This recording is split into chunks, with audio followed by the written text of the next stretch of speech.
Antes de começar o vídeo, peço que deixe o like e se inscreva no canal para não perder as continuações. E não se esqueça de deixar o seu feedback nos comentários do que achou da obra e sem mais enrolação, bora para o vídeo. O rapaz estava sentado na mais absoluta escuridão, olhando para a tela, tentando se forçar a assistir até o fim. Ele arrancava a pele das mãos com os dedos, pensando que aquela citação se encaixava perfeitamente, e refletia que teria que assistir a tudo, se perguntando o que aconteceria se fosse para o inferno. Exausto, o adolescente viu a notificação e disse que precisava assistir até o fim. Pensou que uma pessoa vivendo no inferno sonharia com o céu a cada segundo. Olhando fixamente para a notificação, ele sentia que precisava terminar, mas então seus olhos se iluminaram e o jovem de cabelos escuros se perguntou por quê. Levantando os olhos, ele questionou o motivo de estar fazendo aquilo. O prisioneiro caiu morto sobre a pedra, ouviu as vozes de seus pais e se perguntou quem estava o chamando. De repente, lembrou-se de seu nome e das palavras de seus pais, que não deveria acordar sua irmã, pois ela atrapalharia o irmão. Veio à memória um passeio com Al dentro do carro, e ele pensou que estava vendo de novo aquele sonho, sobre a noite em que voltavam para casa em família. Então, uma luz forte de um carro vindo na direção contrária cegou sua visão. Ele se levantou e viu um livro ao seu lado. Não sabia quanto tempo havia passado. Acordou sozinho, os ouvidos uniam com o tempo. Ao pegar o livro nas mãos, pensou que havia recebido as origens da divina arte marcial da cultivação. Ao abri-lo e começar a ler, refletiu com exaustão sobre a mensagem. Assista até o fim, se quiser voltar para casa. Achou que, se tivesse sucesso em tudo, poderia voltar para os braços da família, mas sentia que já não conseguia completar o treinamento. De repente, uma notificação apareceu parabenizando por ter concluído o treinamento. Ficou imensamente surpreso e animado. As pedras começaram a se mover, levantando poeira. Com lágrimas nos olhos, o garoto olhou para a luz e pensou em tudo o que havia feito. Uma lágrima escorreu por seu rosto. Logo tudo acabaria, logo sua família estaria ali, e pensou que, assim que a porta se abrisse, o herói caiu de joelhos e percebeu que o lugar onde havia chegado não era o fim do mundo, e sim uma mentira. De pé, na beira do precipício, olhando para o palácio, ele refletiu. Aquilo era só o começo. O adolescente caiu de joelhos, bateu no chão com as mãos e perguntou se tudo o que já havia sofrido antes não era o suficiente, e por quê. Cerrou os punhos e disse que fazia aquilo há 10 anos, e se perguntou o que mais precisaria fazer para ver o fim do mundo. Foi então que alguém o chamou por trás. Um homem com um cocar vermelho se aproximou. Ele perguntou o que o jovem estava vestindo e escutou sua voz. O recém-chegado, com um sorriso estranho, disse que se o deixasse ir, sua família morreria de fome. Então o camponês tirou uma adaga e perguntou se poderia cortar um pedaço da própria carne. O herói olhou com horror e ficou em silêncio. A lâmina caiu no chão com um som metálico. O adolescente se arrastou lentamente para a longe do cadáver, aterrorizado. Olhou para ele e murmurou que não era sua culpa. Centenas de pensamentos o invadiram menos. Seria ele culpado? Mas então surgiu uma notificação. Arte externa aprimorada. O protagonista se levantou e disse que o homem havia morrido menos, mas o nível aumentou. Um sorriso insano surgiu em seu rosto. Ele levou as mãos ao rosto e começou a rir intensamente. Ao ver a mensagem, Shinon instintivamente entendeu o que precisava fazer. Abriu o livro de cultivo e elevou seu nível para poder voltar ao seu mundo. Muitas espadas caíram em sangue e ele precisava atingir o nível máximo. Agora, com cabelos longos, ele estava de pé, sorrindo, flertando com a próxima vítima. Um homem de vermelho corria em sua direção, com olhos apavorados, chamando-o de líder do culto demoníaco. O herói já era a espada suprema do imperador naquela época. Com um sorriso, segurou a lâmina contra o pescoço do homem derrotado. Perguntou se ele era o líder da geração atual. O homem, ajoelhado, em pânico, chamou-o de patrono. Então o protagonista começou a dobrar os dedos e disse que aquela era a 8ª geração e que os que ele matou eram da 6ª ou 7ª. Jogou a cabeça para trás e sorriu, dizendo que estava orgulhoso deles, pois voltavam para enfrentá-lo há décadas. De repente, um clarão azul voou em direção à cabeça do líder. Shinon cortou-a e disse que foi divertido. Todos gritaram horrorizados. O jovem desviou da lâmina e gritou que ele era o arauto do diabo, mas o reencarnado desviou com facilidade e perguntou se um seguidor de um culto demoníaco deveria dizer algo assim. O jovem prodígio foi agarrado pelo rosto. O assassino começou a liberar energia pelas mãos e, sorrindo, disse que admirava sua coragem. As veias e o corpo do menino incharam. Com a energia fluindo, ele percebeu com horror que seu corpo não obedecia mais. Voou pelos ares. Atrás do herói, colunas de sangue se erguiam. O homem retirou a mão e disse que poderiam passar anos ou décadas que não importavam. Os imperadores se afastaram lentamente, apavorados, dizendo para ele voltar, aprender as novas artes demoníacas, então entretê-los. Deixaram-no cercado de cadáveres, sozinho, dizendo que agora ele era um novo líder do culto. O herói atirou a espada contra a pedra e disse que nem mesmo o novo líder era bom bastante. Encostou-se no tronco de uma árvore e se perguntou como poderia se divertir, agora com os cabelos longos entre as suas mãos atrás da cabeça. Fechou os olhos com um olhar arrogante e pensou se deveria criar uma seita com mestres supremos das artes marciais sombrias. E se perguntou por que tudo era tão entediante. Mas então algo estranho apareceu diante de seus olhos. Olhando para a lua, pensou que vivia essa vida monótona há 140 anos. Lembrando o passado, todos os rostos estavam riscados. Pensou que tanto tempo tornava tudo entediante. Seu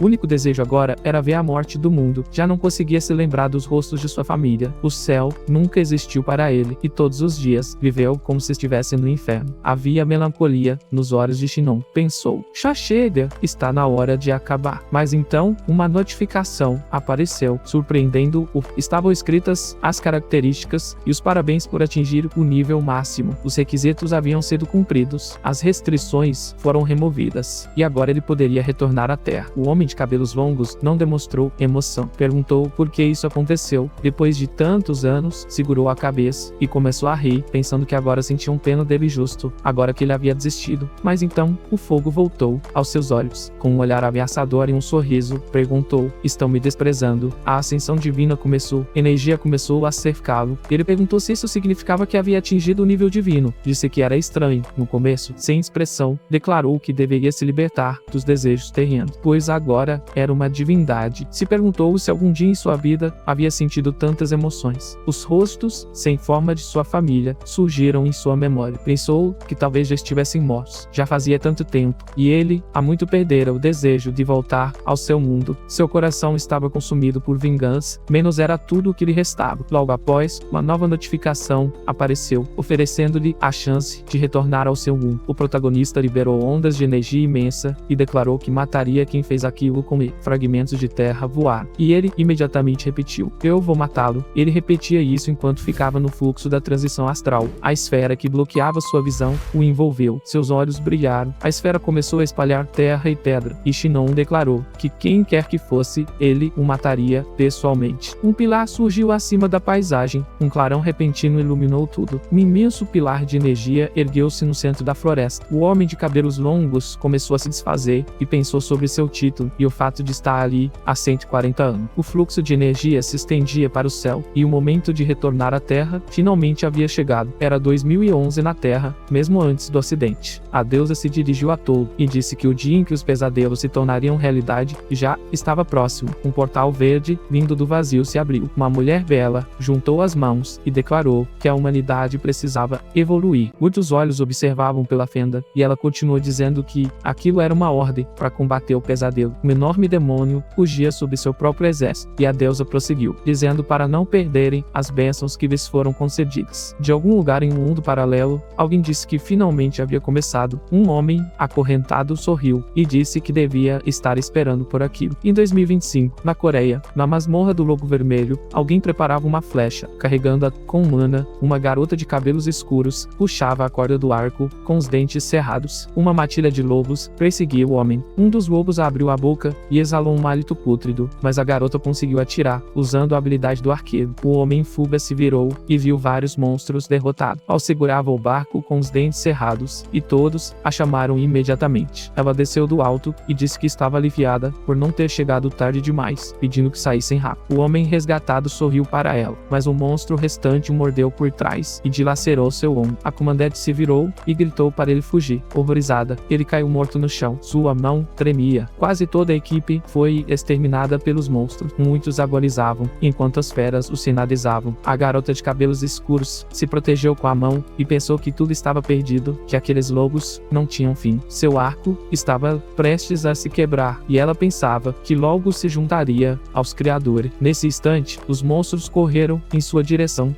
mas então se ouviu um farfalhar distante, na grama. Um dos membros da equipe fugia a floresta adentro, abandonando os outros. A comandante tentou chamá-lo, mas logo notou que o inimigo se aproximava e, rangendo os dentes, os chamou de canalhas irritantes, enquanto preparava outra flecha. A garota os fitava com nojo, se perguntando, e se isso continuar? O desejo desertou, franziu a testa e amaldiçoou em pensamento, achando que havia sido descuidado. Observando seus companheiros sendo devorados vivos, pensou que se meter com uma equipe de fracotes não era seu objetivo e que, se ficasse mais, acabaria morrendo junto. Mas então uma onda de energia surgiu à sua frente, e o homem pensou que finalmente tinha conseguido. Precisava chegar logo. Uma flecha voou em alta velocidade, sua ponta cintilando. O projétil atingiu o chão bem à sua frente. Ele se virou, praguejou sem entender quem tinha feito aquilo e viu sua comandante. Ela segurava o ombro, com expressão selvagem, e perguntou para onde ele pensava que estava indo. O rapaz levantou as mãos e tentou dizer que estava feliz por vê-la viva, tentando enganá-la, mas ela o agarrou pelo colarinho e o ergueu. A garota de cabelos escuros o soltou e disse de forma ameaçadora que já o havia alertado. O campo de batalha era perigoso. Lágrimas escorriam por seus olhos. Ela disse que por culpa da incompetência dele, toda a equipe havia morrido. Mas o rapaz apenas cerrou os dentes, estalou a língua e afastou a mão dela com um taco. Com um olhar insolente, insultou-a, dizendo que pelo menos ele sairia vivo. A garota de cabelos longos o encarou com o mesmo desprezo e disse que ele tinha razão. Ela se virou e começou a se afastar, dizendo que era perda de tempo discutir com um lixo como ele e que ele podia voltar, mesmo que o pai dele o protegesse. O rosto de Al estava cheio de nojo e ela afirmou que veria se alguém fecharia os olhos para aquele incidente. Ao retornarem para a guilda, os olhos do fujão estavam tomados de raiva. A garota se virou ao ouvir-o chamá-la por trás. Ele se aproximou e usou a habilidade do lutador esmagador de pedras. O homem insolente ergueu o punho, carregando-o com mana, e cerrou os dentes. A garota levou um soco no peito, voando vários metros e perdendo as forças. A irmã do herói bateu com as costas e uma árvore e soltou um suspiro forte. O lutador se aproximou, puxando-a pelos cabelos, perguntou com quem ela achava que estava falando. Disse que ela nem sequer aprendera o básico, e sorrindo de forma vil, afirmou que só porque todos a admiravam, ela não devia pensar que era especial. Com desgosto, ele perguntou se ela queria que todos soubessem quem ela realmente era. Juhan sorriu ainda mais, dizendo que ao focar nos próprios feitos, ela se tornou um obstáculo. Por causa disso, o líder falhou, o ataque ao calabouço fracassou, e a equipe inteira foi destruída. Aquele canalha levantou a mão, cheia de energia maligna, e perguntou se tudo aquilo não era exatamente como ele havia dito. A garota estava completamente sem forças, e mal conseguia abrir os olhos. O homem de olhos vermelhos ergueu o punho e disse com um sorriso que estava grato por seus esforços. Mas então, um pilar de relâmpago caiu do céu. O impacto foi ensurdecedor. Feixes de energia se uniram, liberando partículas no ar. O golpe atingiu bem atrás do vilão, rachando o sono. Um homem em trajes tradicionais apareceu entre a poeira. O herói finalmente havia retornado à Terra, completamente calmo. Uma notificação surgiu diante dele, dizendo que as artes internas e externas estavam no nível máximo e que o retorno à Terra havia ocorrido. Ele curvou levemente os cantos da boca e se afastou. O canalha, com uma risada selvagem, disse que a recompensa por atingir o nível máximo era o retorno à Terra, chamando-o de pervertido nojento. O protagonista abaixou a cabeça e respondeu: "Vou te matar." O homem de cabelos escuros desviou o olhar, os olhos brilhando, e disse que não o deixaria escapar. Mas ele foi interrompido por alguém dizendo que ele estava falando besteiras. O lutador se preparou ansioso para o combate e perguntou de onde aquele homem tinha vindo e também que tipo de teleporte era aquele. Juhan apontou o dedo, exigiu saber quem o havia enviado, mas o mestre de mira o ignorou. Passou por ele com o punho cerrado e se perguntou por que aquele desgraçado o ignorava menos, vendo Al inconsciente no chão. Disse que ali havia ocorrido uma luta mortal e que ela parecia estar morrendo. Mas então, algo confundiu de verdade. O covarde o observava por trás, rangendo os dentes e xingando mentalmente. Ele entrou em desespero, achando que tinha sido descoberto e que, se deixasse aquilo como estava, algo irreversível poderia acontecer. O rapaz cerrou o punho, preenchendo-o com mana, e pensou que não sabia quem era aquele homem menos, mas que a única saída era eliminá-lo. Porém, o herói, sem sequer levantar os olhos, começou a se erguer e perguntou ao agressor, com síndrome de protagonista, se o pingente. Ele passou a mão no rosto da irmã, vendo o colar pendurado no pescoço dela. O colar brilhou. O vilão tentou dizer que estavam apenas se divertindo e que, se voltassem quietos, tudo ficaria bem. Mas então o herói se ergueu com um punho em forma de martelo, dizendo que havia uma condição. O vilão gritou que ele também queria apanhar, mas de repente uma aura azul explodiu, interrompendo a habilidade e neutralizando-a. O velho taoísta liberou um mar de Kai e começou a brilhar. O inimigo não compreendia quem era aquele homem. Então algo o surpreendeu de vez. Um redemoinho de energia comprimida surgiu sobre Shinon, quebrando o chão abaixo dele. O fujão rangeu os dentes em horror e disse que aquilo era impossível. O herói o fitou com os olhos iluminados e declarou que em outras circunstâncias ele nem teria sido notado. Ele juntou os dedos, soltou os cabelos e franziu o senho, dizendo com voz firme: "Eu sou a espada suprema do imperador." Seus olhos brilharam intensamente. Ele disse seu nome. Tocou a testa do inimigo com o dedo, soltando uma faísca, e afirmou que, mesmo explicando, ele não entenderia nada. O homem de olhos vermelhos ficou aterrorizado. No instante seguinte, uma rajada gigantesca de energia explodiu da mão do herói, derrubando as árvores atrás dele. O feixe poderoso destruiu tudo em seu caminho. Uma esfera com onda de short se formou no ponto do disparo. Diante do cadáver sem cabeça, o herói disse que aquilo era o certo. Se virou e partiu novamente dizendo seu nome. O velho taoísta se aproximou da irmã, ajustou os cabelos e com sangue do rosto disse: "Eu sou seu irmão mais velho." A pequena capitã chorava com um ursinho de pelúcia e seus pais a repreenderam por isso, dizendo que, se ela continuasse assim, seria deixada para trás. Eles começaram a se afastar e disseram que já estava escurecendo, quando o herói se aproximou dela e perguntou se ela gostava de parques de diversões. A mais velha disse, com um sorriso, que se continuassem parados ali, acabariam incomodando os pais. A menina apertou o ursinho com mais força e parecia que as lágrimas estavam prestes a voltar. Ela perguntou se veriam novamente caso fossem embora, já que ele estava partindo e não poderia voltar para casa com frequência por causa dos estudos, mas ele apenas estendeu a mão até o cabelo dela e a chamou pelo nome, acariciando sua cabeça. Ele disse que ela sabia o quanto ele se importava com ela e que, mesmo depois de entrar na universidade, viria visitá-la com frequência. Ela o olhou com um olhar inspirado e ele disse que quando voltasse, iriam juntos a um parque de diversões. Ela sorriu feliz e disse que concordava, e Al subiu em suas costas, e quando ele perguntou se estavam indo para casa, ela disse que queria que ele a carregasse até o carro nas costas, mas ele alertou de que só poderia carregá-la enquanto ela fosse leve. Então, um estrondo alto foi ouvido. O carro havia sofrido um acidente grave, estava soltando fumaça, e a menina, sentada dentro, pensava que a culpa era dela. Se não tivesse sido tão teimosa, se não o tivesse incomodado com a ideia de ir ao parque, talvez os pais tivessem sobrevivido. A garotinha começou a rastejar para fora do banco e pensou que seus pais poderiam ter sobrevivido. Ela tentou abrir os olhos e procurou o irmão, mas, ao ver a fumaça e o cinto de segurança solto, a menina de cabelos pretos percebeu que ele havia desaparecido, mas agora sua mão estava sendo tratada com energia. Sal abriu os olhos bruscamente e inspirou fundo, começando a se levantar. Cerrou os dentes e o herói disse que ela havia acordado. Apesar de ter ajudado com seu Kai, devido aos ferimentos graves, ela teria dificuldade para se mover por enquanto. A garota de olhos castanhos o olhou surpresa e perguntou quem ele era, ao que o velho Tao respondeu que achava que ela não o reconheceria. O rapaz estendeu a mão para ela e disse que ela havia crescido muito e que agora ele não poderia mais. Carregava nas costas, pois ela estava muito pesada. Shinon pegou sua mão, olhou-a com ternura e disse que ela havia crescido muito. A garota o olhou ansiosa e pensou que aquilo não podia ser verdade. Imediatamente se lembrou do irmão que lhe deu aquele pingente. Dentro havia uma foto da família toda e ele havia pedido para que ela fosse corajosa, mesmo que ele estivesse longe. A garota cerrou os dentes, derramando uma lágrima, e se virou para ele, apertou o presente com força nas mãos e, chorando, perguntou onde ele havia estado durante todo esse tempo. Seu irmão a abraçou e disse que sabia como tudo tinha sido difícil para ela, mas foi imediatamente empurrado quando a arqueira perguntou o que havia acontecido com Joen. O herói virou a cabeça para um lado, apontando para o cadáver carbonizado, e disse que se ela estava falando do agressor, então era ele. A capitã ficou imediatamente em alerta e assustado. O protetor manteve a calma até ser questionado, aos gritos, se ele era o assassino, ao que respondeu que sim, e perguntou qual era o problema com isso. Então, Al segurou sua mão e puxou, olhando para ele horrorizada, dizendo que precisavam fugir imediatamente. A cena se move para a cidade. Ela estava sentada em silêncio e ansiedade enquanto o irmão andava pela casa, olhando em volta e dizendo que não voltava para casa há anos e que tudo ali estava igual. A de cabelos escuros olhou para baixo,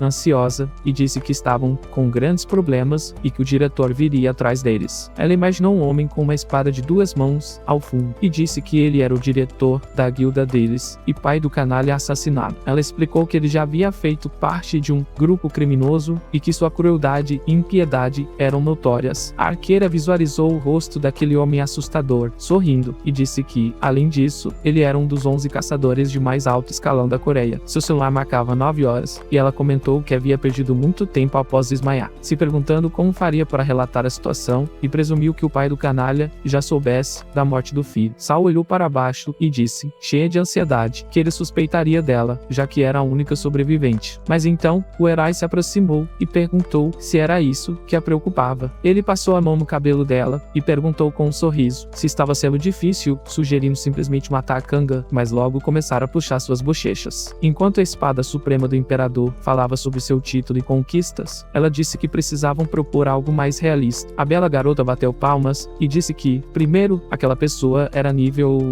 50 e que não ocupava o cargo de líder à toa. Mas o protagonista ficou confuso com a palavra nível. A mais nova respondeu de forma agressiva que esse apelido era horrível e então perguntou que tipo de pessoa normal usaria um nome desses, questionando também sua forma de falar. Disse que ele tinha voltado após 14 anos desaparecido e perguntou por que ele tinha uma síndrome do 8º ano tão evidente e pensou que aquilo a incomodava bastante. Ele desviou o olhar enquanto ela entrava em crise, dizendo que não sabia mais de nada, que os pais haviam morrido, o irmão havia sumido. E então perguntou se ele ao menos entendia o quanto tudo tinha sido difícil para ela até agora. Mas então tirou as mãos da cabeça e perguntou onde ele havia estado todo esse tempo. O velho taoísta, nesse momento, olhava a foto na parede com as mãos para trás. Ele levantou o olhar e, vendo todos os membros da família no retrato, disse que entendia menos e que os pais haviam morrido. A garota se surpreendeu com essas palavras e ele, com o rosto inexpressivo, perguntou se ela estava interessada em sua forma de falar. O rapaz se virou e disse que todo esse tempo esteve em um lugar chamado Rum e que o motivo era bastante confuso. Ele apenas precisava entender o que estava acontecendo e aprender muita coisa. O homem de cabelos longos perguntou calmamente quem eram os caçadores, o que era aquela guilda e se nesse mundo também havia um conceito de níveis, mas ela apenas ficou parada, de boca aberta, sem conseguir dizer uma palavra menos, até que de repente segurou a cabeça e estendeu a mão, pedindo para que ele esperasse, pois sua cabeça estava prestes a explodir. A garota bonita começou a correr e sugeriu discutir isso mais tarde. Primeiro precisava resolver um assunto urgente. Ele perguntou para onde ela estava indo. A irmã pegou as chaves do carro e disse que estava indo para a Guilda do Amanhecer e pediu que ele esperasse. Quando o protagonista ficou sozinho, segurou a maçaneta da porta. Atrás dela havia um quarto. Ele disse que nada havia mudado, como se tivesse estado ali ontem. Levou a mão ao queixo e se lembrou das palavras agressivas sobre o apelido horrível e pensou em como ela havia se tornado tão forte sozinho. Nesse momento, ele seguiu em direção à saída, suspirou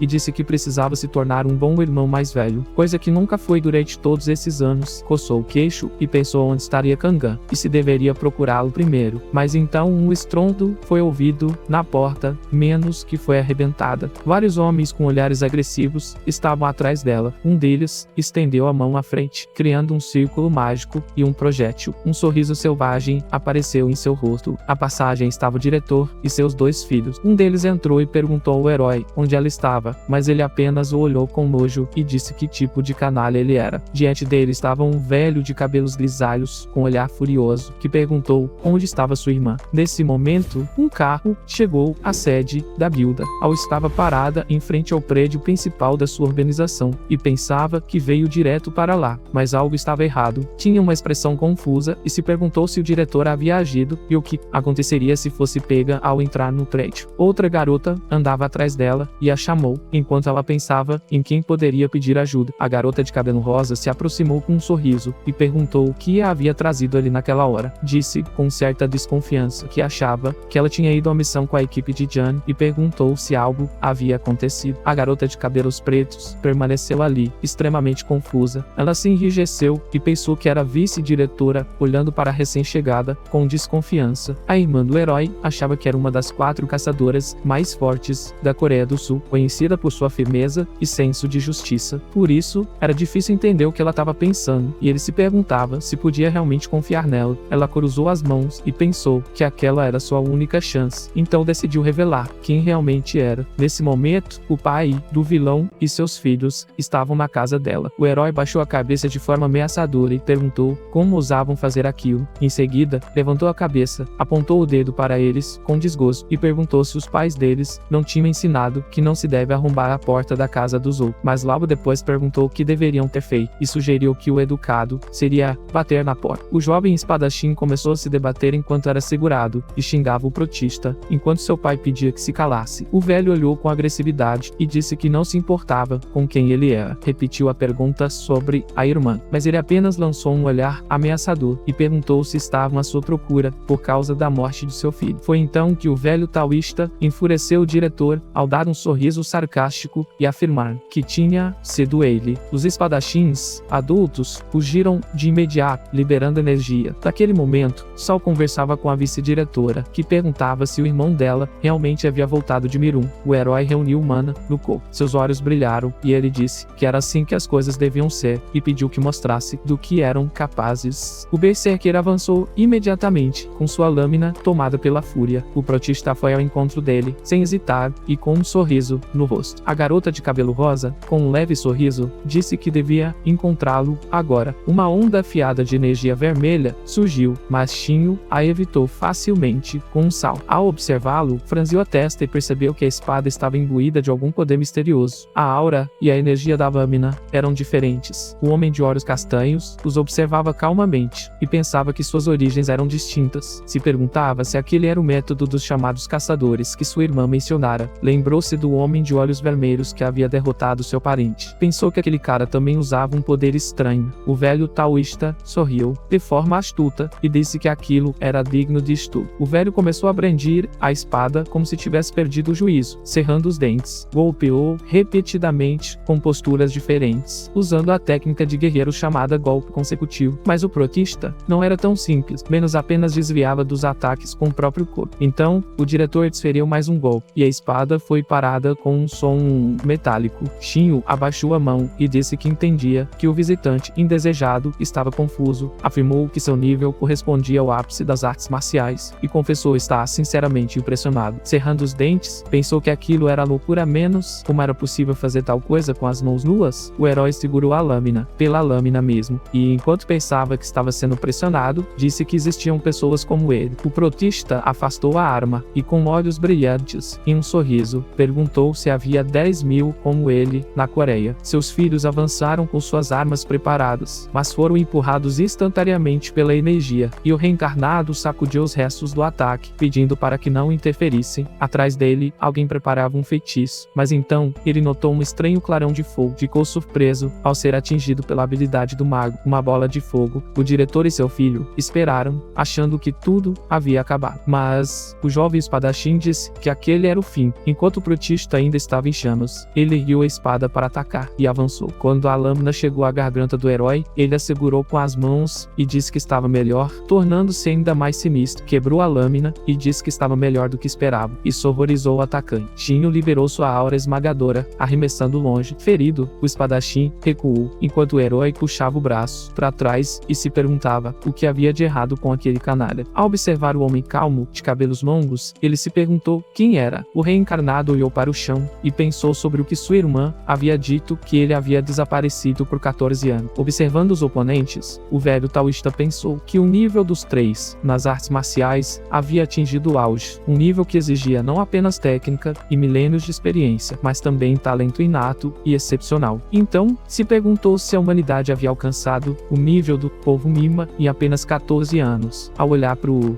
diretor, pensou que havia muitas pessoas neste mundo cujas habilidades marciais estavam no auge, e ficou simplesmente atônito com isso. Mas então, o herói franziu a testa e pensou que nenhum deles havia alcançado um nível equivalente ao dos 10 maiores mestres marciais. Ele imaginou muitas pessoas desenhadas em um papel. O garoto se lembrou de si mesmo em outro mundo, quando, com um sorriso, perguntou se havia rumores de que a classificação de Jin era maior que a dele. Naquela ocasião, ele enfrentou todos de uma vez, e declarou que alcançaria o topo e fortaleceria sua própria classificação. Ao fundo, havia o crânio de uma lâmina cravada no chão, e no topo de um penhasco estava o Protig, enquanto uma tempestade se formava ao redor. O entardecer caiu, e o carro seguia veloz pela rodovia. Al, sentada no banco, observava na estrada e pensava em tudo o que havia acontecido. Aquilo estava a deixando louca. A vice-diretora, olhando para a garota de cabelos rosas, adormecida ao seu lado, repentinamente decidiu que queria conhecer o irmão dela. Ela refletiu que normalmente não escondia nada da amiga, mas agora não sabia dizer se aquela garota era de fato uma aliada ou uma inimiga. Apesar disso, se lembrou da conversa no estacionamento, quando Gia dissera que precisava de um encontro com seu irmão e, em troca, ajudaria a encobrir o caso envolvendo o líder. A garota de cabelos castanhos ficou incrivelmente surpresa quando ouviu que Gia também havia resolvido a situação com a diretora, e pensou que não poderia recusar uma proposta daquelas. A jovem de cabelo curto escrevia com um olhar triste, e se lembrava das palavras ditas anteriormente, que ela não tinha intenção de se tornar inimiga da reencarnada, e se perguntava o que ela realmente queria. Foi então que a passageira resolveu falar, o que a surpreendeu. Perguntou se ela havia dito que ele havia desaparecido há alguns anos. A resposta veio, sim, foi em 2011, ou seja, há 14 anos. A garota de cabelos rosas a olhou, assustada, e congelou. Agarrou sua mão, tomada por uma ansiedade selvagem, pensando que 14 anos significavam 140 anos naquele outro mundo, e não fazia ideia do quão forte ele era naquela época. Olhando pela janela, perguntou que tipo de pessoa era Shinon.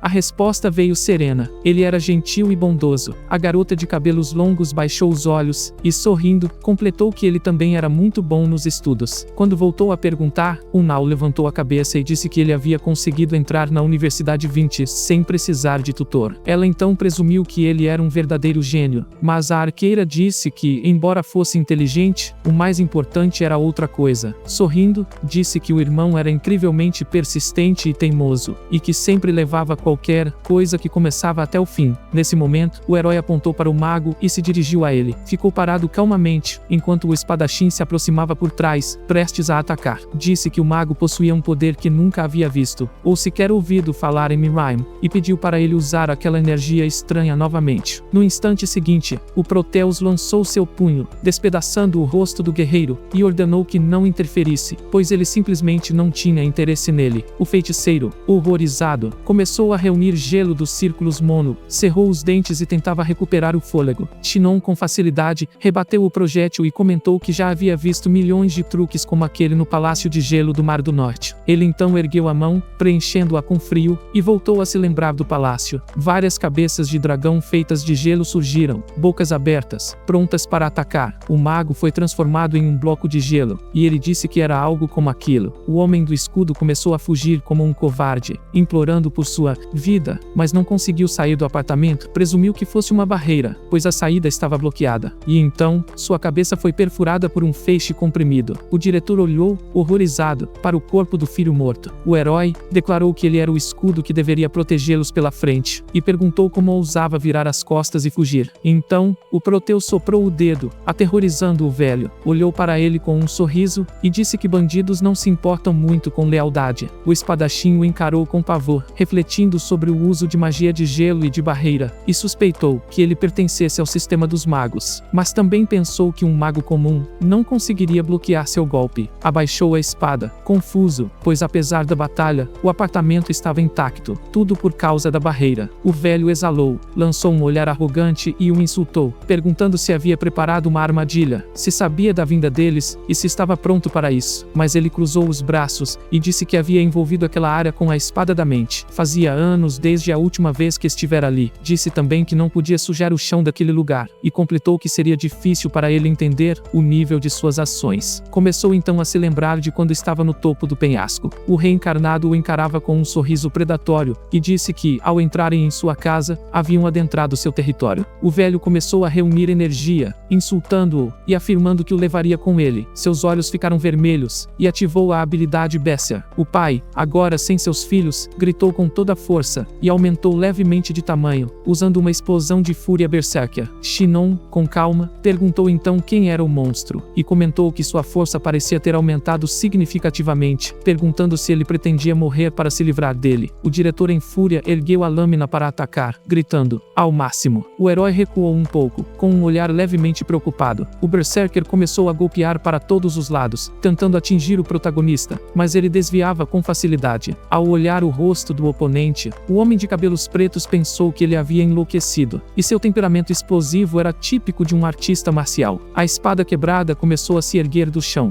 energizada. Os velhos mestres tomaram a lâmina nas mãos e, com um sorriso enquanto reunia energia, disseram que mostrariam respeito. O reencarnado desferiu um golpe cortante e atravessou o corpo. Em um só golpe, o sangue jorrou como um rio. O velho recobrou a consciência e tentou respirar. Sua cabeça caiu no chão. O herói que partia declarou que aquilo foi uma honra. Enquanto arrumava o cabelo e ainda coberto de sangue, disse com um sorriso que aquele golpe veio da espada suprema do imperador. Sua irmã estava voltando para casa naquele momento, e declarou que aquela era sua casa. A observava, horrorizada, e perguntou por que a porta estava aberta, completamente perplexa. Ela viu o irmão limpando os corpos corpos com certa agressividade e perguntou o que havia acontecido ali e por que a porta estava daquele jeito. Ele respondeu que havia chegado tarde. Então, o herói torceu o pano com calma e disse para não se preocupar, que aquilo era apenas uma festa de boas-vindas. Mas ela retrucou imediatamente, perguntando por que estava tudo coberto de sangue. A arqueira se aproximou agressiva e quis saber por que ele sempre se envolvia em confusão desde que voltou. Ele disse que ela estava com uma boa expressão e que se acertasse no Mirum, se tornaria muito mais forte que ele. Foi então que a garota de cabelos rosas entrou na conversa, sorrindo, e comentou que parecia mesmo ter havido uma batalha ali. Ao vê-la, ele pensou que havia algo diferente nela, sentiu os fluxos dourados de energia e percebeu que sua arte interior ressoava com a origem da arte marcial divina da cultivação. A vice-diretora, ao olhar para ele, pensou que ele era capaz até mesmo de usar a limitação de propagação do som, e se perguntou quem ele era de verdade. Ela o encarou com um sorriso, liberando energia, e pensou se ele realmente achava que era o único que havia estado naquele lugar. Ele a observava com apreensão. Lá fora, era um dia ensolarado. Al estava deitada na cama, com o sol batendo parcialmente sobre ela. Acordou bruscamente, assustada e suando. Saiu correndo do quarto, alarmada, e de repente a garota de cabelos pretos chamou pelo irmão com tristeza. Pareceu ouvir em suas memórias que ele dissera que ela acordava cedo. Virou-se de repente, ainda alarmada. Shinon estava ali, com roupas normais e cabelo cortado, perguntando se ela pensava que ele havia desaparecido. A jovem, ainda assustada, percebeu que não era um sonho, e perguntou por que ele estava acordado tão cedo. Ele olhou para o celular e pediu um segundo. Concentrou-se no que via, ficou em silêncio, e ao sair disse calmamente que voltaria logo. O protagonista saiu de casa, onde já o aguardava um carro. Enquanto isso, ela pensava que já fazia uma semana desde que ele havia voltado, mas tudo ainda parecia irreal. Ela se lembrou do encontro da vice-diretora com seu irmão, das palavras que ela disse, que ele não havia deixado nada para trás, e antes de partir, disse apenas que voltaria a vê-los. Também recordou quando os homens de preto vieram até sua casa e levaram os restos do diretor e seus subordinados. Lembrou-se ainda de que no dia seguinte, uma reportagem sobre John foi exibida no noticiário, junto com o desaparecimento de Kang, após uma aposentadoria repentina. Visualizou a garota de cabelo rosa de braços cruzados, e pensou que ela havia cumprido sua promessa. Olhando pela janela, a garota de cabelos pretos pensou que, como única sobrevivente e responsável pelo ataque à masmorra do Lobo Vermelho, a guilda havia dado a ela uma sentença suspensa, e que hoje, Gerard havia ligado para seu irmão. A arqueira ficou atenta, imaginando o que ela estava planejando. Enquanto o herói estava no carro, ela disse que esperava que ele voltasse em breve. Nesse momento, a vice-diretora estava sentada em um restaurante, levantando uma xícara de chá e começando a beber. Ouviu as palavras: "Aparentemente você não tem absolutamente nada para fazer." O protégem se aproximou e disse que isso era porque ela havia colocado alguém sob vigilância 24 horas por dia. Ele sentou à mesa, e quando ela comentou com um sorriso que ele estava esperto, completou dizendo que não era vigilância, era segurança. Ele respondeu que já suspeitava disso pegando a xícara. Mestre Mirum abriu um olho e reconheceu o sabor. A garota fechou os olhos com um sorriso e se surpreendeu ao ver que ele sabia sobre Chenin, dizendo que costumava parar em Hongnan para tomar uma xícara de chá, mas então ficou mais ameaçadora e disse que era exatamente como em Mirum.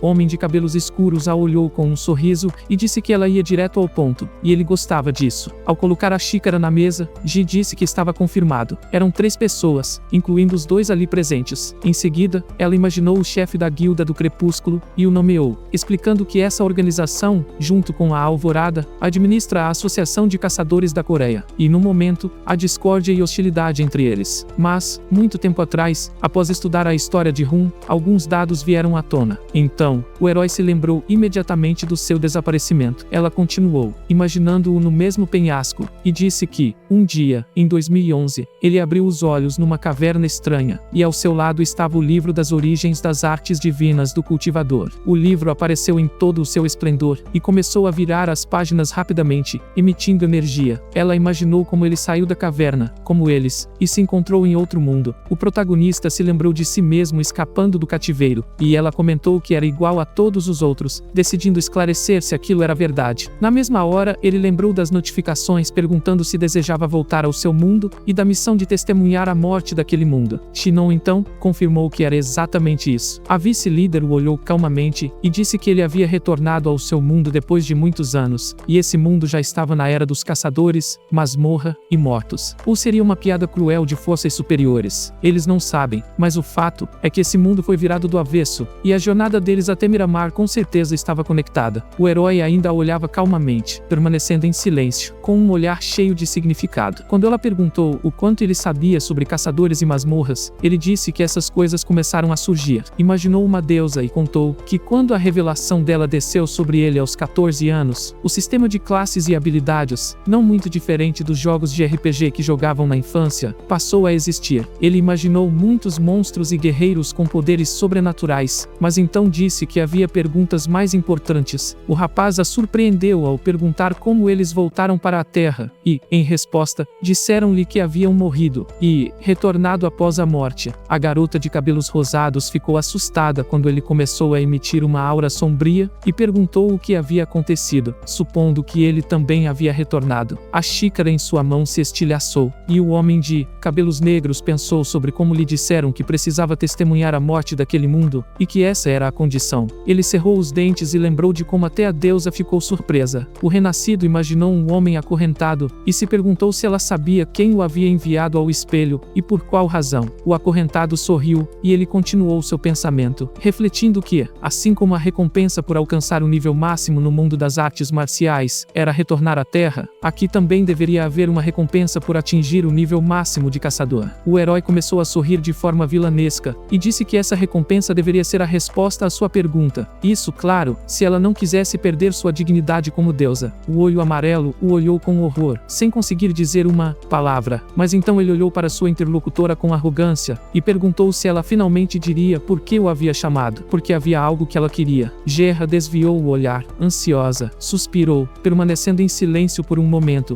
e então sugeriu que dessem um passeio. Ela disse que a guilda Alvorada Poston, mais especificamente seu grupo, tinha folhas caindo suavemente das árvores acima deles. Ela continuou, dizendo que eram cuidadosos em conflitos com eles, em situações onde não sabiam o que poderia dar errado. Isso foi antes da morte do conselho de diretores. Ela se virou com um sorriso, e disse que ele deveria assumir a responsabilidade pelo assassinato e pela destruição da força principal da guilda. A garota retirou a mão do peito e disse que estava pedindo para ele se juntar à Alvorada, oferecendo-lhe o cargo de CEO, prometendo também fama e riqueza inacreditáveis, e perguntou se os termos do contrato eram bons, mas ele apenas coçou a cabeça e disse que, já que a chefe de sua irmã estava oferecendo, seria difícil ignorar essa proposta. Mas então, o rapaz se virou, abriu os olhos, e disse que precisava recusar. Rai perguntou, bastante surpresa, por que ele havia feito essa escolha, mas ele respondeu que sempre trabalhou sozinho. Após caminhar alguns passos, disse que havia algo mais. Shinon se virou com um sorriso, e disse que talvez fosse porque ele não queria servir a alguém mais fraco que ele. Ela o observou calmamente, permanecendo imóvel, com um olhar carregado de significado. Ela sugeriu que verificassem quem era o mais forte, e o homem de cabelos pretos coçou o queixo enquanto ela falava sobre como sabia que um ano neste mundo equivalia a 10 anos em Rum, perguntando se isso estava certo, ao que ele confirmou. A vice-líder, escondida nas sombras, disse que idade e habilidades nem sempre andavam juntas. O herói, sorrindo, a olhou, e disse que concordava plenamente, e que se alguém passasse 300 anos lá, ainda assim seria mais fraco que ele. A garota se encheu de energia. Seus olhos brilharam, e ela estendeu a mão com a esfera, perguntando se aquilo era verdade, e usou o feitiço de abertura. Um disparo de energia roxa varreu o chão em grande velocidade. A grama se afastou com o vento que saía. A esfera voou em direção ao protagonista. A bola pairou no espaço e congelou, até que explodiu, emitindo energia ao redor. Era a dança das sombras. O protagonista observava o céu escurecer. Pensou que seus sentidos estavam sendo bloqueados, que o ambiente estava ficando sombrio, e o raio de ação era de cerca de 50 metros, e para criar uma cúpula tão imensa usando apenas leis da física, era necessária uma quantidade absurda de energia e tempo. Ai, dissolvendo os limites, explicou que essa era sua habilidade original, onde todo o espaço estava fechado. Disse que no fim, estavam numa dimensão alternativa que refletia exatamente o local onde estavam na realidade. Na realidade, tudo era idêntico, e a garota comentou que, do lado de fora, pareceria apenas que eles haviam desaparecido. A vice-líder deu alguns passos e disse que normalmente era chamada de Flor de Cerejeira Sangrenta, e que jamais havia falhado em uma missão de assassinato. O herói a olhou com um sorriso, e disse que ela era uma assassina, e que ele estava certo ao dizer que ela lutaria até a morte. Mesmo com as mãos atadas, a garota de cabelo rosa retirou uma adaga do portal, e disse que era bem fácil sair daquele lugar, e que havia duas opções: derrotá-la. Após isso, a bela garota puxou a segunda adaga, abaixando as duas lâminas, olhos e deixando uma marca. Ela disse que a segunda opção era a morte. O Proteus ainda a observava com um sorriso e perguntou se aquilo era uma ameaça, e comentou com sarcasmo que estava assustado. Em seguida, disse que aquela habilidade não parecia ter como único propósito prender o inimigo. Um instante depois, a vice-líder estava com uma lâmina em seu pescoço. Ela sorriu e disse que, de fato, não era. O rapaz apenas a olhou com calma. Ele desviava de seus ataques repetidamente. Então, a garota interceptou a lâmina e tentou um golpe direto. Ela o acertava com golpes que não surtiam efeito, e ele os aparava com as palmas das mãos. Após o homem de cabelos pretos aparar um ataque duplo, ela caiu bruscamente. Avançou com tudo. Gerra tentou um novo ataque, mas ele desviou outra vez. Ao saltar para trás, o herói disse que ela tinha uma adaga em cada mão,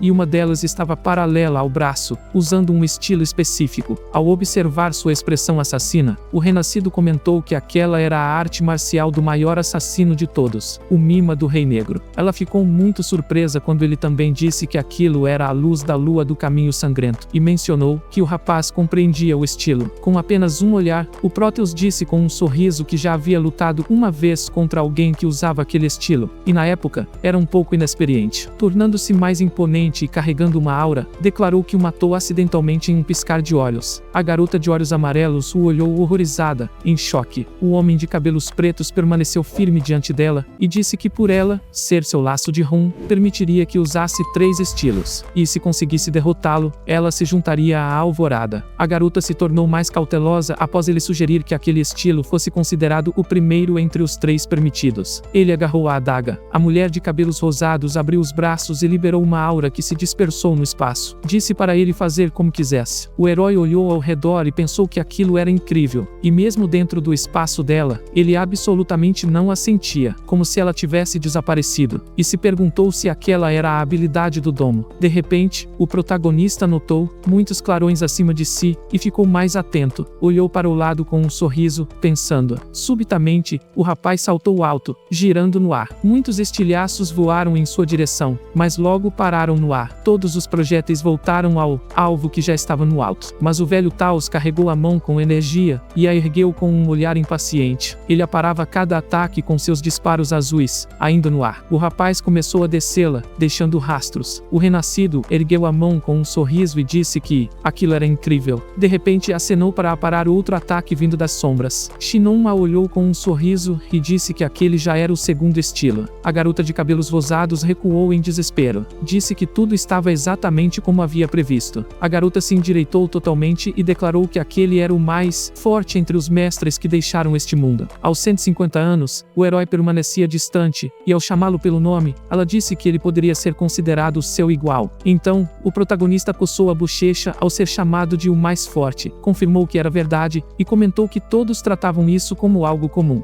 Hai, sorrindo entre os pilares, disse que iria matá-lo, ali mesmo, e cercando-o, perguntou se assim ela se tornaria a mais forte de Neura. Mas Shinon, também sorrindo, disse que aquilo não era sério. Diversos pilares explodiram do chão, e o rapaz, sem tirar as mãos dos bolsos, comentou que tinha perdido a fala. A vice-líder abriu os braços e se posicionou atrás da parede formada pela habilidade das adagas sombrias. Seus olhos passaram a brilhar com nova intensidade. A garota então juntou bruscamente as mãos à frente do corpo, liberando um enorme jato de energia cortante em direção ao oponente. Os espinhos quase o alcançaram, mas ele permaneceu imóvel. Subitamente, uma centelha surgiu. Era a espada mental em ação. Uma luz muito intensa iluminou tudo ao redor. Todos os projéteis foram cortados pela lâmina de aura. A assassina cobriu o rosto com o braço, sem conseguir respirar direito. Com o excesso de energia, uma imensa pedra de punição foi lançada contra ela. A garota de cabelos rosados percebeu, horrorizada, que seu corpo não respondia. Fechou os olhos, achando que alguém a segurava. Mas então, o paralelepípedo foi destruído por um soco de costas, desferido por Shinon. A pedra se despedaçou e foi arremessada de volta. Sem baixar o punho, ele disse que aquela era a terceira técnica. O homem de cabelos negros a olhou com um leve sorriso e perguntou se ela queria continuar. A mão da assassina começou a tremer, e ela admitiu que havia perdido. A cúpula começou a cair lentamente. O herói, com expressão satisfeita, ouviu as palavras dela, que não o desafiaria mais, e pediu que respondesse uma pergunta, segurando sua mão. Ji perguntou o que ele havia feito, e por um momento teve a sensação de lutar contra algo impossível de resistir. Ele se sentou no chão, cruzando as pernas, e disse que ela estava certa em confiar na própria força naquele naquele espaço. Sua energia havia crescido tanto que seria capaz de derrotar alguém mais forte. A vice-líder o observou, um pouco ansiosa, e pediu para que ele falasse. Apertou com força a lâmina e quis saber a que tipo de realidade ele havia chegado. O homem, de cabelos negros, sorriu de leve e disse que a combinação de artes marciais com habilidades era incrível e que por isso ele apreciava batalhas. Enquanto ela guardava as adagas, ele levantou um dedo e contou que aceitou uma proposta. Dawn ofereceria apoio material e informações, e ele ajudaria a guilda com sua força. Shinon então apontou o dedo à frente e afirmou que, no entanto, faria isso como freelancer, não como parceiro. A mulher de cabelos rosados refletiu, e ele continuou, dizendo que poderiam considerar aquilo uma aliança. Não é que ele não quisesse ajudar, só não desejava estar sob o comando de ninguém. Ela ergueu a cabeça imediatamente e disse que isso era ótimo, pedindo para que ele prometesse uma coisa. A garota olhou firme para frente e declarou que, acontecesse o que fosse, ele nunca se juntaria à guilda inimiga. Ele se curvou e disse que prometia. Estendeu a mão e jurou em nome da lâmina suprema do imperador. A bela mulher apertou sua mão, pensando que aquele era um nome bem marcante, mas ele insistiu que fosse retirado da vigilância. Até então, havia aceitado isso porque sua irmã trabalhava com eles, mas agora, ele não sabia o que esperar. Quis saber se ela o compreendia. Após ela dizer que não fariam nada que colocasse a relação deles em risco, o herói baixou os olhos e agradeceu pela compreensão, mas acrescentou um detalhe. Rasgou a manga da própria camisa e a entregou a ela, o que a surpreendeu bastante. Pediu desculpas pelo que havia acontecido. A garota ficou atônita, e Shinon continuou dizendo o que havia provocado, falando das 3 técnicas e tudo mais, apenas para comparar as habilidades de um mestre dimensional com um caçador de alto escalão. O homem de cabelos escuros coçou a bochecha, visivelmente constrangido. Ela, por sua vez, virou-se para ele, sorrindo gentilmente, e disse que apreciava suas palavras. Mas estava tudo bem, estava disposta a enfrentá-lo até a primeira morte. Ele respondeu, um pouco apreensivo, que não se surpreendia, afinal ela mirava nos pontos vitais, porém subitamente, ficou mais sério, e quis saber por que ela escolheu aprender a arte do assassinato entre tantas opções. Ela disse que também se perguntava isso. A mulher de olhos dourados encarou o horizonte com um olhar ameaçador, e perguntou se ele já sentiu um desejo desesperador de matar alguém. O herói a olhou em silêncio com um significado por trás do olhar. Logo, lembrou-se da mensagem do sistema oferecendo retorno após a morte daquele mundo. Disse com uma expressão sombria, que entendia bem esses sentimentos. Sim, porque ele mesmo pensava nisso o tempo todo. Um carro preto estava estacionado em uma trilha da floresta. O motorista checou o relógio cuidadosamente. Olhou pelo retrovisor e pareceu um pouco preocupado ao notar a presença da chefe. Virou-se para ela, apreensivo, e perguntou se estava tudo bem, já que parecia ter usado a dança sombria. Ela respondeu que não conseguiu nem arranhar o oponente. O homem, vestindo terno formal, se virou, dizendo que era inacreditável. A garota disse que ele superou todas as expectativas. Estava com a energia crítica e sem nenhum ponto de magia restante. Desviou o olhar, lembrando-se do combate, quando inúmeros espinhos voavam contra o herói. Pensou que ele nem sequer a atacou. Depois, Rai lembrou-se de estar com a adaga em mãos, e não fazia ideia de como ele havia bloqueado suas lâminas durante o ataque. Disse, com o corpo trêmulo, que aquela foi uma derrota esmagadora. O motorista a observou ansioso pelo espelho, e perguntou se ela pensava em mandá-lo ao Festival do Sol, que ocorreria ao entardecer. Ela olhou pela janela, e disse que precisavam dele para parar Tai-Hung e sua guilda, lembrando do encontro com ele. Aquele monstro ficou diante dela e disse que todos deviam seguir sua vontade. Outro mestre Mima estendeu as mãos e, com um sorriso, afirmou que aquele homem era o deus da guerra celestial. Agora, com um rosto sério, ela olhou pela janela e disse que estavam condenados se perdessem Tin Hill. Ainda fazia sol. O herói chegou em casa, prestes a anunciar sua chegada, mas sua irmã o abraçou imediatamente. Ele a olhou surpreso e disse que não esperava por aquilo. Ela apertou seus ombros com força, e quando ele comentou que ela iria quebrá-lo, ela mandou que se calasse. Olhou para baixo e pediu que não fosse embora de novo, que não fizesse nada perigoso e sempre voltasse para casa. O protagonista a olhou com certa tristeza quando ela confessou ter medo de que ele sumisse novamente. Ele acariciou sua cabeça e disse que entendia, mas havia um porém. O mais velho a encarou com um sorriso e revelou que decidiu se tornar um caçador. Yao o olhou com desgosto e perguntou se ele queria morrer. O herói colocou um cubo sobre a mesa e disse que Ji havia lhe dado aquilo. Shinon, rindo no sofá, comentou que com aquele item seria possível acessar a janela de status de caçador. A garota comentou que ele era mesmo teimoso. O homem de cabelos escuros pegou o cubo e declarou que era hora de começar. Subitamente, o objeto começou a brilhar com várias cores. A luz luz atingiu seu rosto, e ele sorriu, mas logo foi tomado pela tristeza. Quando o cubo se quebrou, ele ficou atônito. A areia colorida escorreu de sua mão, e ele perguntou se Gerra era uma trapaceira. Foi respondido que aquilo era normal. Agora, poderia tentar invocar a janela de status. O velho Taos abriu 2 janelas à sua frente. Ao observar sua janela do mundo Mima, pensou que aquele status era daquele mundo, invisível aos demais, e que o mesmo se aplicava a este mundo também. Então, olhou para o lado. Havia uma janela azul. Ele pensou que aquele era o status de caçador. Sua irmã aproximou-se por trás e pediu que olhasse qual classe apareceria, mas de repente, algo chamou sua atenção. Ela ergueu o punho com entusiasmo e disse que, como esperado, ele não era como os outros caçadores. Teria que começar tudo de novo. Ele a olhou surpreso e perguntou o que queria dizer. Ela imaginou uma janela de vitral com as classes e explicou que, como já havia dito, os caçadores são divididos em 6 classes: guerreiros, defensores, magos, sacerdotes, arqueiros e assassinos. Claro que, contando as classes de alto escalão, existem mais, mas essas são as principais. Por exemplo, ela possui a classe de arqueira, mas sua classe superior é chamada de atiradora de elite. Todos começam com a classe base e não podem mudá-la ou removê-la. Mas então, a garota de cabelos longos apontou o dedo para o irmão e disse que ele não possuía classe. Isso significava que ele não recebeu nenhuma. Era apenas uma pessoa comum.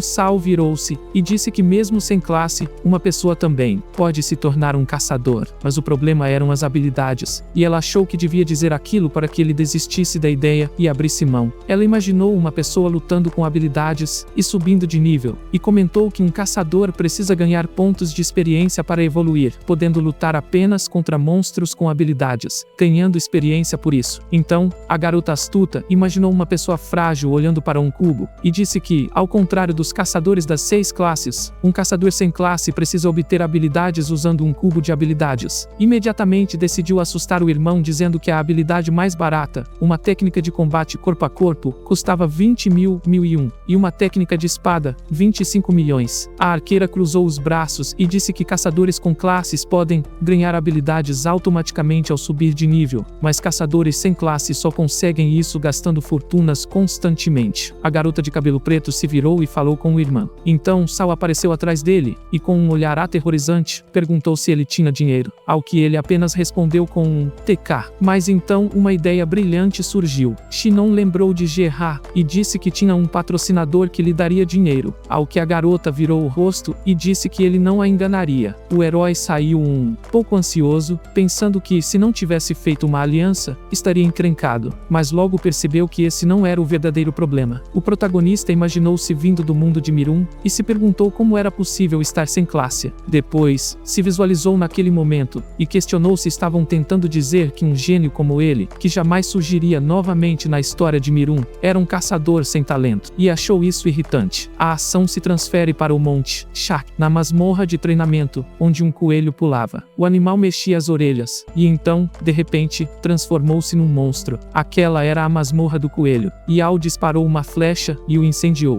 Ela se virou para o irmão e sorrindo perguntou se ele viu aquilo, ao que ele respondeu que, aparentemente, ela deveria se esforçar para pegar ao menos um fio de pelo. O corpo do monstro começou a se dissolver, e ela comentou que ele não entendia nada, e que iniciantes assim fracassam rapidamente. Uma redstone ficou no lugar do corpo, e a garota disse que não havia como isso ter acontecido com ele. O herói pegou o fragmento no chão e perguntou se era uma pedra lunar e se poderia ser usada para ganhar dinheiro, ao que ela explicou que era um recurso natural não poluído e com grande energia armazenada. Por isso, as usinas nucleares foram desaparecendo com o surgimento dos monstros. A garota levou a mão atrás da cabeça para pegar uma flecha e disse que, de qualquer forma, era preciso ter cuidado. Mesmo que o inimigo diga ser um mestre, mais forte ou algo assim, qualquer coisa pode acontecer em uma masmorra. Mas ela foi imediatamente interrompida. O protagonista, liberando energia do dedo, matou 3 coelhos. Soprou o dedo enquanto sua companheira pensava que tudo entrava por um ouvido e saía pelo outro, e comentou que, como imaginava, não ganharia pontos de experiência como caçador usando artes marciais. Então, abriu a janela de status. Havia um ponto disponível na na aba de características. Pensando, achou que era uma técnica de espada Dran, e se perguntou se deveria pedir outra habilidade para Gerra, mas sua irmã o cutucou no ombro e o chamou de cara de pau, dizendo que claro que ele queria uma habilidade de graça no topo da masmorra de treinamento, mas ele não deu ouvidos e leu sobre a raridade e eficácia. O herói imediatamente ficou ameaçador, percebendo o nível da habilidade que tinha recebido. E então, Al, com uma expressão insatisfeita, disse que não sabia qual contrato ele havia feito com a garota de cabelo rosa, mas que ela, a vice-líder, não era uma pessoa comum, e com certeza tentaria tirar tudo dele. Mas o irmão a ignorou, e permaneceu em silêncio, de forma significativa. Ela se surpreendeu ao vê-lo com um rosto ameaçador, e o chamou. A garota de cabelo preto, bastante preocupada, estendeu a mão para ele, e queria perguntar por que ele havia mudado tão repentinamente, mas teve a mão segurada. Shinon a guiou com um sorriso, dizendo que havia um lugar melhor. Quando a arqueira viu o que ele queria mostrar, cerrou os dentes e perguntou como aquilo era possível. Ela viu muitos coelhos abaixo e quis saber quantos eram, ao que o reencarnado respondeu que eram exatamente 337. Ele havia calculado antes de chegar usando seus sentidos. A garota de cabelos pretos pegou as flechas e disse que mesmo assim, eram demais, muito para um iniciante, mas ele pediu que não se preocupasse com detalhes. Ele realmente assustou a irmã ao se lançar da beirada do penhasco com um empurrão no pé e acenando para ela enquanto caía. O herói pensou que tal vergonha não existia. Imediatamente, lembrou das palavras sobre o custo e a carta de habilidades, e refletiu que não fazia sentido dar a habilidade de usar uma espada nível D para alguém que já havia atingido o nível máximo em esgrima marcial. Isso o tornaria um inútil. Mesmo sem classe, o reencarnado começou a empunhar a lâmina com as lâminas cobertas. Girou usando energia e liberando uma onda. O antigo Taos mergulhou no chão, quebrando-o, dizendo que até piadas tinham limite. Um enorme grupo de monstros o cercava, encarando-o diretamente. Sua irmã estava na beirada e o insultou, dizendo que quase caiu também, mas ele calmamente pediu para que ela parasse de ficar brava, e disse que estava pensando em como cozinhar aquelas feras. Os coelhos rosnaram, olhando-o com ferocidade, mas então muitas notificações surgiram à sua frente. O garoto viu o aviso sobre habilidades e sorriu, mas a quantidade de alertas o irritou, e ele os fechou perguntando se iriam ensinar algo a ele. Shinon olhou pelos cortes com um sorriso e disse que estava muito barulhento. Os monstros já avançavam para atacá-lo. Um deles, babando, gritou ferozmente, mas o mestre de Mima balançou a lâmina. Metade dos atacantes foi cortada pela onda. Os olhos do protagonista brilhavam, e ele perguntava quem eles pensavam que estavam enfrentando, abatendo mais um inimigo. Ele sorriu e perguntou: quem estava ensinando quem? O herói balançou sua lâmina ensanguentada, afastando-se da cena do massacre. Virou-se com um sorriso e perguntou se os caçadores começaram a surgir há 14 anos, deixando para trás muitos cristais no chão. O garoto disse, com um sorriso, que levaria mais uns 100 anos para ensiná-lo. Shinon afastou as muitas janelas com um gesto, chamando-as de incômodas, e se perguntou por que havia tantas delas. Mas de repente teve uma realização. Recebeu a notificação de que sua esgrima havia alcançado um nível A+,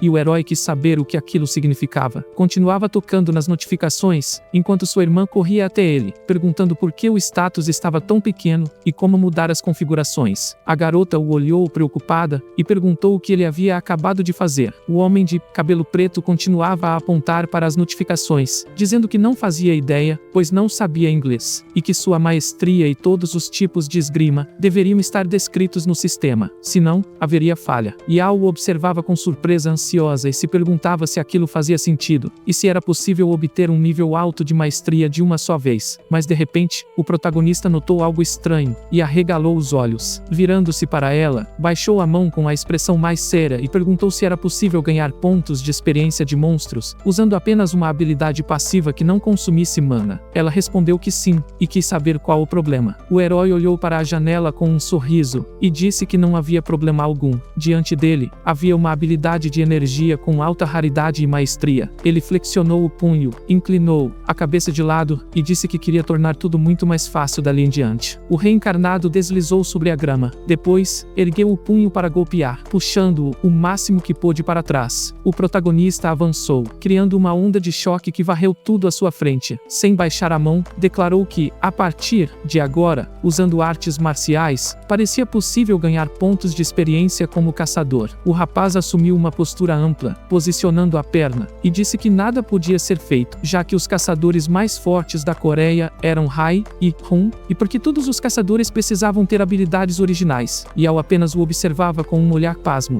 Ele pegou o arco e refletiu sobre artes marciais. O homem de cabelo preto se virou. Quando ela o chamou, ficou um pouco mais séria e, com timidez, pediu que ele a ensinasse artes marciais. A bela jovem apertou o arco com força e disse que teve muitas dúvidas quando ele derrotou o diretor com facilidade, mas hoje, vendo com os próprios olhos, percebeu o quão poderoso ele era. Ela se lembrou daquela incursão fatídica e da morte do companheiro, dizendo que o que aconteceu na masmorra do Lobo Vermelho se repetiria indefinidamente se nada mudasse. A garota também lembrou-se de quando foi atingida por um golpe e disse que não havia garantia de que a história não se repetiria. Recordou também o momento em que o desgraçado a segurava pelos cabelos e declarou que para ela, a líder da equipe, era impossível continuar no mesmo nível, derramando lágrimas. A garota de cabelo preto disse que não queria mais viver, com arrependimentos. Ela se inclinou para frente e disse que sabia que não conseguiria ser tão forte quanto ele, mas que se pudesse aprender artes marciais, então tudo seria diferente. Mas ele colocou a mão no ombro dela e disse que iria ensiná-la, e que não havia com o que se preocupar. Puxou-a para perto e, com um leve sorriso, afirmou que nunca havia tido alunos antes, mas que seria rígido até mesmo com ela. A irmã assentiu com a cabeça e Shinon a observou, pensando que aquilo era o melhor a se fazer, já que não poderia estar sempre ao lado dela. Ela precisava aprender a se proteger. Ninguém sabia o que os aguardava no futuro, mas, com um olhar satisfeito, ele se afastou e sugeriu irem para o próximo ponto. Ela, ansiosa, perguntou se estavam em um campo de golfe. Eles correram pela área juntos, saltando entre os obstáculos. A garota olhou para o irmão e quis saber o que ele faria agora que sabia como lutar contra monstros. Observavam tudo do alto da montanha, e ela continuou, perguntando se a APA continuaria estudando as habilidades de um guerreiro. 2 coelhos saltaram da montanha e atacaram o homem de cabelos negros. Ele ergueu o punho, concentrando energia, e disse que agora era capaz de subir de nível usando artes marciais. O golpe causou uma grande explosão, e Al protegeu o rosto com a mão, mas ele continuou, dizendo que ainda não tinha certeza de tudo, mas sabia de uma coisa: em seu estado atual, o futuro como caçador ainda era incerto. Ele a impediu de seguir adiante com a mão, explicando que é possível evoluir como caçador com a ajuda das artes marciais. Mas havia um porém. O rapaz olhou para o grupo de inimigos e disse que queria dominar a habilidade de uma classe especial. O herói olhou com intensidade para frente e pensou em Gerard, que havia conseguido subir de nível, combinando suas artes marciais com as habilidades de uma assassina. Imediatamente, a garota de cabelos cor-de-rosa surgiu em suas memórias, e o protagonista pensou que também precisava encontrar uma habilidade que pudesse ser vinculada às artes marciais. Então, teve uma epifania. Saltou em alta velocidade, por trás das linhas inimigas, surpreendendo sua companheira, e se viu suspenso no ar. Todos os monstros voltaram sua atenção para ele. O velho taoísta ergueu a mão e criou uma esfera de aura. Ele visualizou o vilão que quase matou sua irmã, e refletiu que qualquer habilidade que não se fundisse com artes marciais seria inútil. Imaginou a criada lançando uma bola de fogo em sua direção, e percebeu que havia habilidades muito difíceis de conectar com artes marciais, como a magia. O homem de cabelos pretos lançou um projétil contra os inimigos, deixando um rastro antes de detoná-los. Sua irmã começou a se preocupar e disse que, se ele continuasse agindo de forma imprudente sozinho, acabaria se machucando. Shinon a interrompeu com um leve sorriso, virou-se para ela e pensou em uma nova área de habilidades que não conseguia conectar às artes marciais. Ele se agachou com orgulho, enquanto os corpos dos monstros caíam,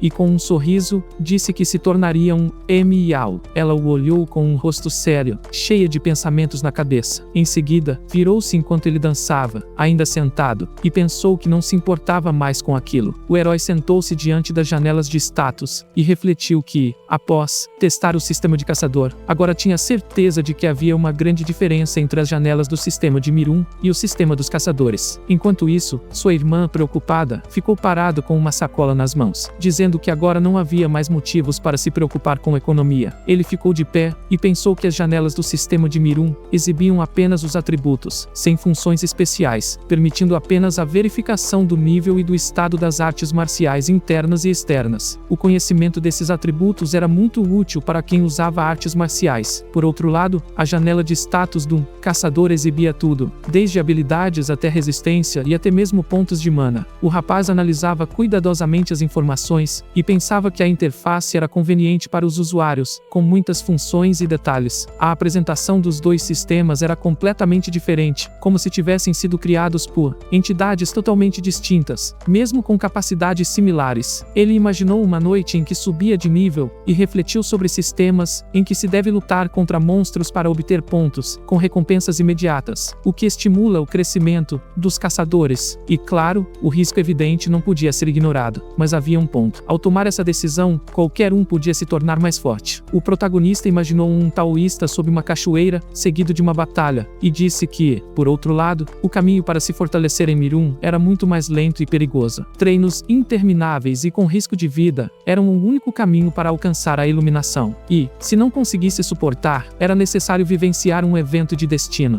Mas então, sua linha de pensamento foi interrompida, e as palavras sobre o evento começaram a se repetir em sua mente. Ele imaginou um livro de cultivo e pensou que uma divindade celestial era lendária, uma figura que havia se tornado uma deidade após a ascensão divina em um futuro distante. Criou sua própria origem das artes marciais divinas do cultivo. Imediatamente, lembrou-se dos dias na masmorra, e o Proteus pensou no tesouro secreto da lenda, pelo qual lutaram durante anos em Mirum. Foi então que despertou na caverna, seguindo o caminho com sua irmã. Pensou que o evento de destino parecia óbvio demais, por isso o ignorou.